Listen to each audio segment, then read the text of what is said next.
Hello everyone, this is Nitpicking Nerd, and I just watched the movie Sisu and I really enjoyed it, so I want to do a quick review of it. The movie is taking place in Finland toward the end of the Second World War, and it's about a guy who used to fight in the war but decided to walk away from it and became a miner, and he just found a bunch of gold. And then he encounters some Nazis who steal the gold from him, and then he tries to get it back. So he's like a reluctant hero who didn't really want to fight the Nazis, like he just wanted to walk away from the war, but he's forced to come back into it and to fight all these Nazis. And it's always fun to see a bunch of Nazis getting killed. So it's kind of like Inglourious Bastards in that sense. And the movie is really well done. It has excellent action scenes and it has beautiful sceneries of just showing you the view in all kinds of beautiful places, and it's really well shot. I was actually really surprised to find out after watching the movie. I looked it up and I saw the budget was only 6 million, but it's better than Hollywood movies which cost 200 million or more. So it's really amazing what they managed to achieve with such a small budget.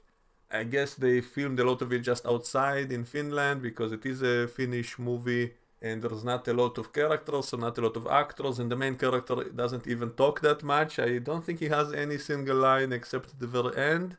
So that was interesting, and he's kind of a grumpy, reluctant hero, kind of like Wolverine in the X-Men movies, someone who doesn't want to be a hero, he's just forced into the situation, and he's a really tough guy.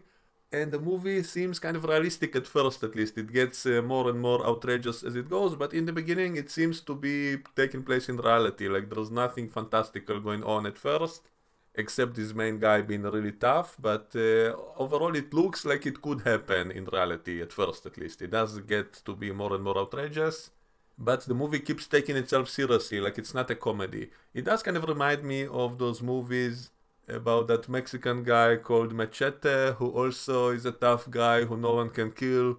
And there's 2 action movies about him, but they were not taking themselves seriously, like they were a parody of action movies. So everything was over-exaggerated in a silly way, in a joking way. It was pure comedy.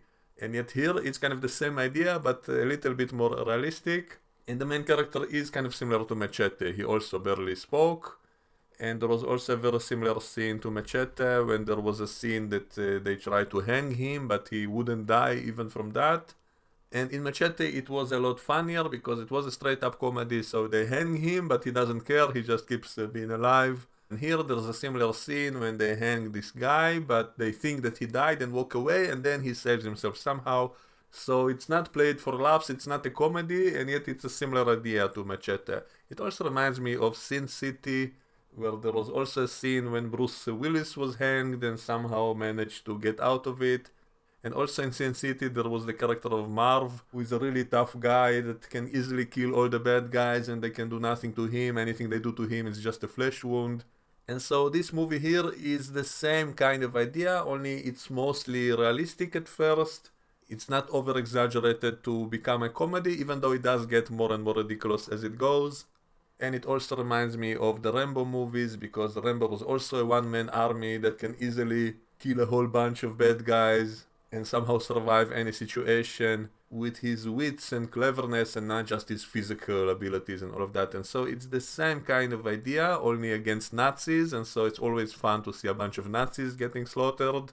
And not just for being Nazis, but they actually show us why they're the bad guys. They show that they have a van full of women they kidnapped and they raped them basically. And at some point the main guy frees all these women and gives them weapons, and then these women go into the action to kill the Nazis that captured them and all of that. Also he has like a little dog that accompanies him everywhere, so that reminds me of John Wick a little bit. And luckily the dog does not get harmed all throughout the movie.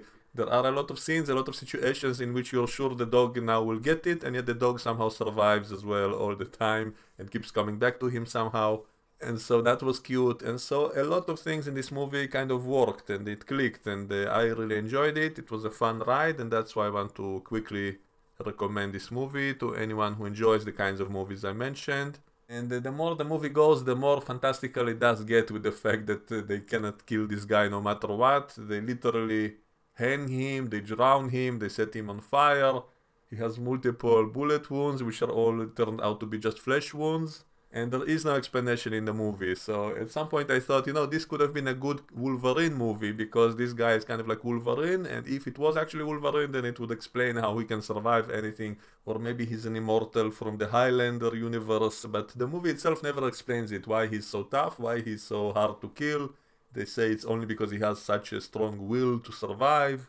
And they say his whole family got killed, that's why he wanted to step away from the war, but then they forced him back into it. And so it's kind of a very cheesy, very corny in many ways, but it's done in such a fun way. And the acting is good, and the cinematography and all of that was excellent, and so I really enjoyed the movie. That's why I want to recommend it. So that's all I had to say about it for today. Let me know what you think, and we can discuss it all in the comments below. And I'll see you all next time. Bye bye.